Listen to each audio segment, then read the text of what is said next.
ቪዛ እድሳት ለማድረግ የተዘጋጀ ያለ ሰው ካለ ይሄን ቪዲዮ ሼር አድርጉለት።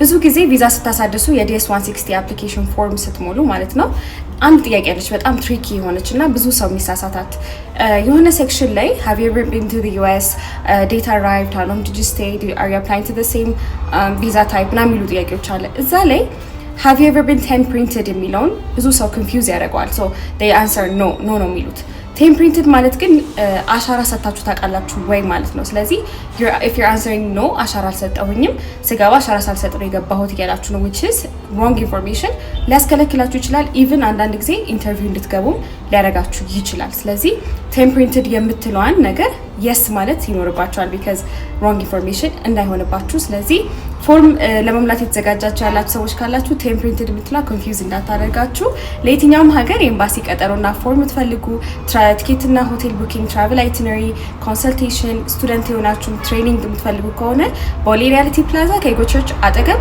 አራተኛ ፎቅ 407 ላይ መምጣት ትችላላችሁ ስልካችን 0906256188 ወይ 0941202053 ላይ ደውሉልን thank you for watching መልካም ቀን ባይ እንደምን አላችሁ ባባላለው ኢሚግሬሽን ጠበቃ ነኝ ከቦስተን ማሳቹሴትስ ዛሬ ደግሞ ይዤላችሁ የመጣሁት ኤሊያን ሬጅስትሬሽን አክት የሚለውን ነው ከዚህ በፊት ሪኮርድ አድርጌዋለሁ ግን አንዳንድ ጥያቄዎች ስላሉ ነው ማን ነው መመዝገብ ያለበት ከ14 አመት በላይ የሆነ ሰው እዚህ ሀገር አሜሪካን ውስጥ የሚኖር ሰው መመዝገብ አለበት የሚል ትዕዛዝ አለ ይሄ ትዕዛዝ ባይ ዘ ወይ አዲስ አይደለም በ1940 ላይ ነው ወርልድ ዋር 2 ላይ ነው በዛን ወቅት ከ14 አመት በላይ የሆነ አሜሪካን ውስጥ የሚገኝ ከ30 ቀን በታች እስከ 30 ቀን በላይ የኖረ ሰው ይመዝገብ የሚል ከዚህ በፊት ነበረ የወጣ ወርልድ ዋር 2 ላይ ነገር ግን ከዛ በኋላ የነበሩት ፕሬዝዳንቶች ኢንፎርስ አላደረጉትም ሶ ቤዚካሊ ይሄ ትራምፕ ያመጣው ነገር አይደለም ከዚህ በፊትም ነበረ እንዳልኩት ግን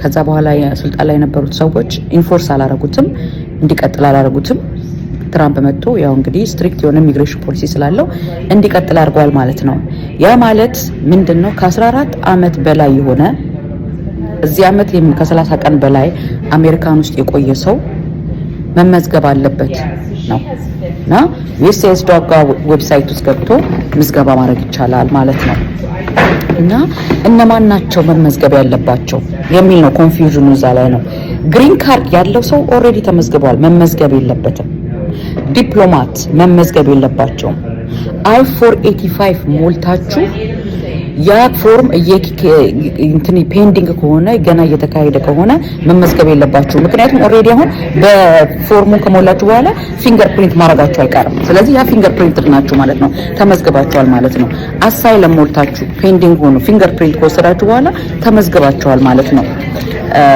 እና ከዛ በፊትም ከሞላችሁት ፊንገርፕሪንት ባትደረጉ መደረጋችሁ አይቀርም ስለዚህ መመዝገብ የለባችሁም እና ቪዛ በቪዛ የገባ ሰው መመዝገብ የለበትም even though ቪዛው ኤክስፓየር ቢያደርግም መመዝገብ የለበትም መመዝገብ ያለባቸው ሰዎች በቦርደር የገቡ ሆኖ በቦርደርም ገብቶ ኬዙ ኮርት የሆነ ሰው መመዝገብ የለበትም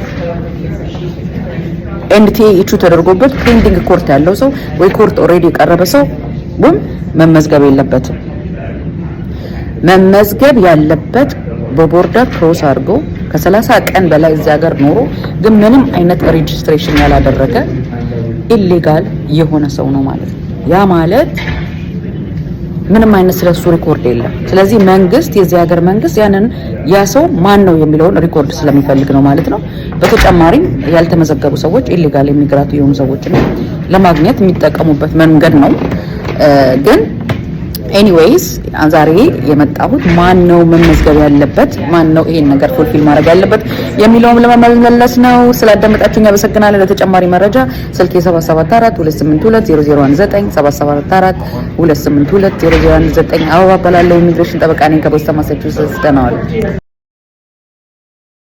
ፕሬዝዳንት ትራምፕ አዲስ ያወጣው ህግ አለ እሱም FHA ሎን ለማግኘት ፌደራል ሃውሲንግ አድሚኒስትሬሽን ጋራንቲ የሚደረግ ሎን ለማግኘት ከሜይ 25 2025 ጀምሮ US citizen ወይም ደግሞ green card holder መሆን አለበት ይሄም በጣም ማርኬት ላይ huge impact ይኖራል ማለትም legal status ያለው ሰው እዚህ ሀገር ያለ permanent residence ወይም US citizen ካልሆነ ቤት በFHA ሎን መግዛት አይችልም ነገር ግን ይሄ በጣም ብዙ ሚስ አንደርስታንዲንግ የማየው ይሄ ኮንቬንሽናል ፋይናንሲንግ ላይ አፕላይ አይሆንም። ሪስትሪክሽን ኦንሊ አፕላይ የሚያደርገው ኤፍኤችኤል እና ዩኤስዲ ኮንቬንሽናል ፋይናንሲንግ ወይም ኢስላሚክ ፋይናንሲንግ ተጠቅሞ ቤት መግዛት የሚፈልግ ሰው ሊጋል ስታተስ ብቻ የሚያስፈልገው ማለትም በቴምፖራሪ ግሪን ካርድ ያለው ሰው ወይ ደግሞ በአሳይለም ኬዝ ሊሆን ይችላል ወይ ደግሞ የኢሚግሬሽን ፕሮሰሱ ላይ እየጠበቀ ያለ ሰው መሆን መግዛት ይችላል። as long as 1 ዓመት valid work permit ያለው ሰው ቤት መግዛት ይችላል። I hope this is helpful.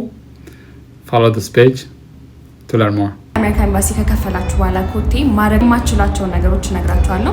የመጀመሪያው የኤምባሲ ክፍያ ከአብሲኒያ ባንክ ውጪ በሌላ ባንኮች መክፈል የለባችሁም፣ አትችሉም። ከከፈላችሁም ደግሞ ያው ፔመንቱ አውቶራይዝ አይሆንም። ስለዚህ ቀጠሮ ማስያዛችሁ ኪሳራ ነው የሚሆነው ማለት ነው።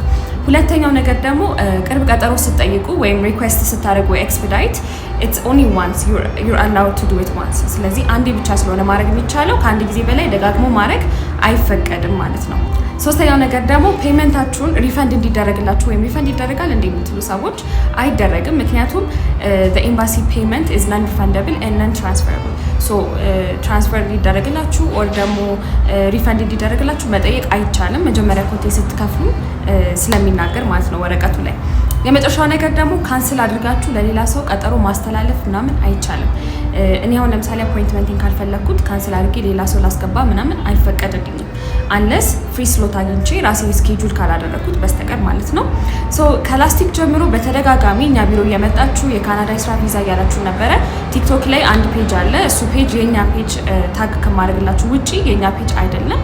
ስለዚህ አድራሻ ቢሮ እኛ ጋር ስለሆነ እየጠቆማችሁ ያለው የኛ ስልክ ቁጥርም ሆነ አድራሻችን ሆነ የምንሰራው ስራ ታች ታግ በማድረግላችሁ ቲክቶክ ፔጅ ላይ ገብታችሁ ማየት ትችላላችሁ። ስለዚህ የስራ ቪዛ ምንም አይነት አንሰራም እዚህ ላይ ከምንለቃቸው ነገሮች ውጪ ማለት ነው። ስለዚህ ሚስ አንደርስታንድ እንዳታደርጉ አዌር ሆኖ ቴንክ ዩ ፎር ዋቺንግ ባይ።